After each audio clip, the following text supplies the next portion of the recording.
11:35 on a Big Show clock. Bob Quinn and the Big Show today being brought to you by the Iowa Agriculture Water Alliance.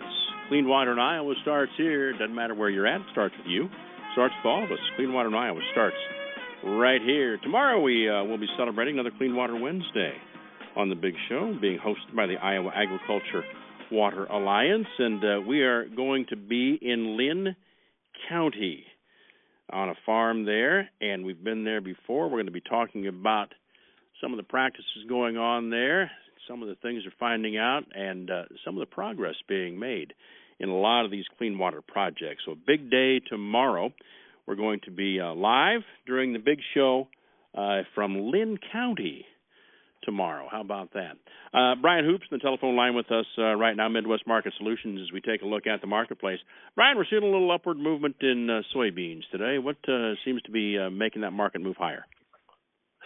Yeah, it's an interesting market because we were lower in the overnight, Bob, and then all of a sudden we opened at 8:30 after a 45-minute break, and prices were higher. In fact, sharply higher.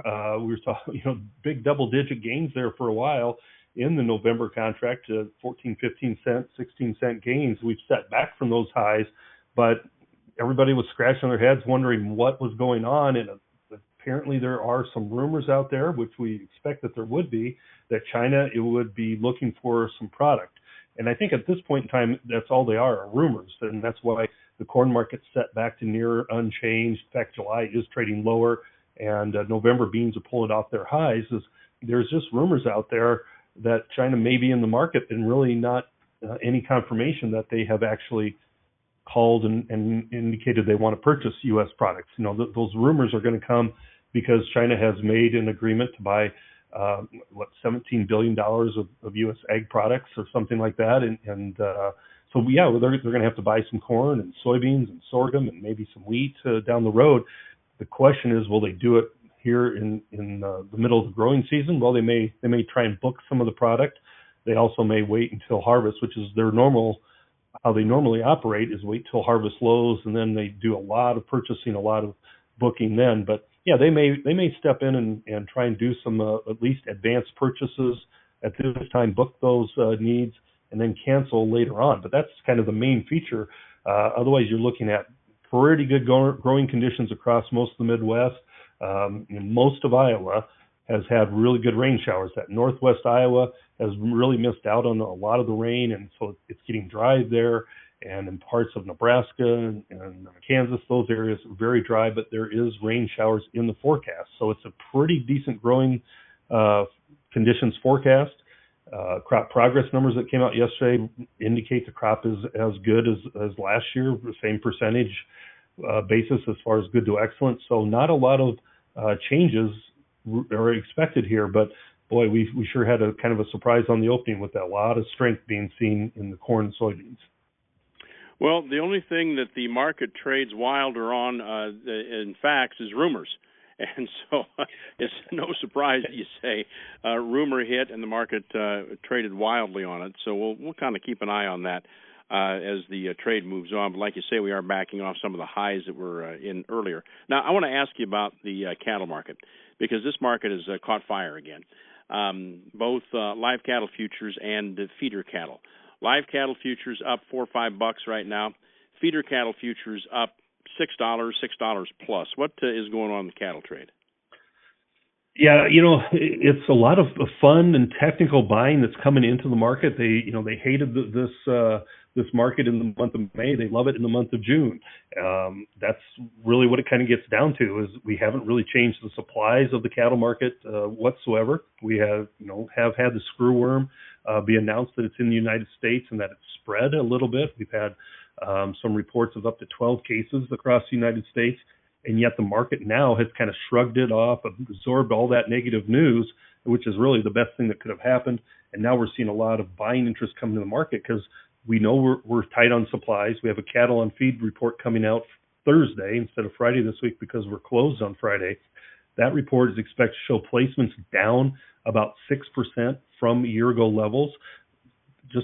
We're just not placing cattle into these feedlots at this point in time. There's just not that much out there, and the supplies are expected to remain tight from, really now almost all the way through the end of this year. Well, Brian, we're going to get some predictions, or maybe targets, I should say, going forward with you coming up about an hour and 10 minutes back in this grain market, corn and soybean at that time. In the meantime, folks want to talk markets with you. How can they do that? Yeah, you can reach me directly, 417-501-5132, or you can find more information at our website, MidwestMarketSolutions.com. Brian Hoops with us. Thanks, Brian. We'll be talking to you again coming up. Brian Hoops, Midwest Market Solutions.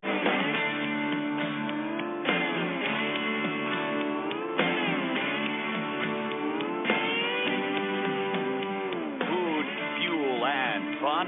We speak farm. This is The Big Show.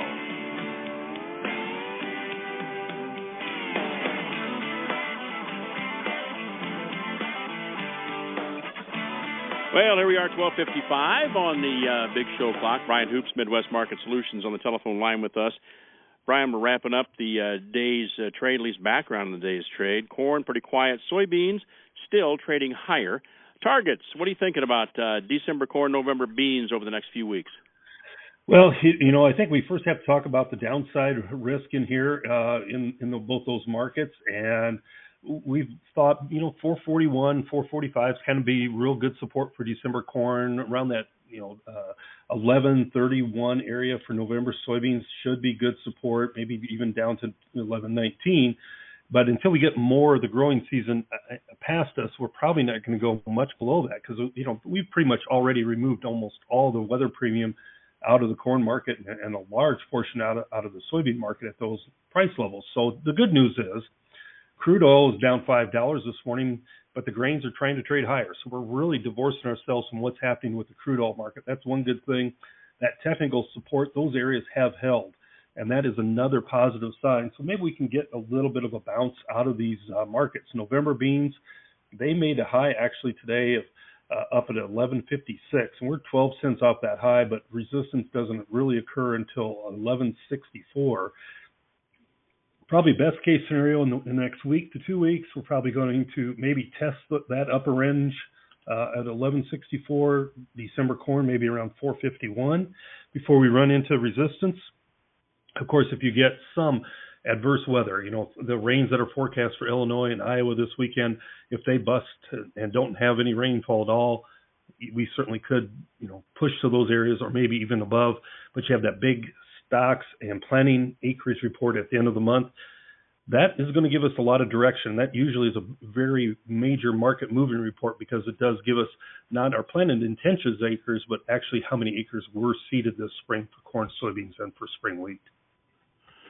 So what about the demand side? We're still kind of just waiting and seeing what China's going to do?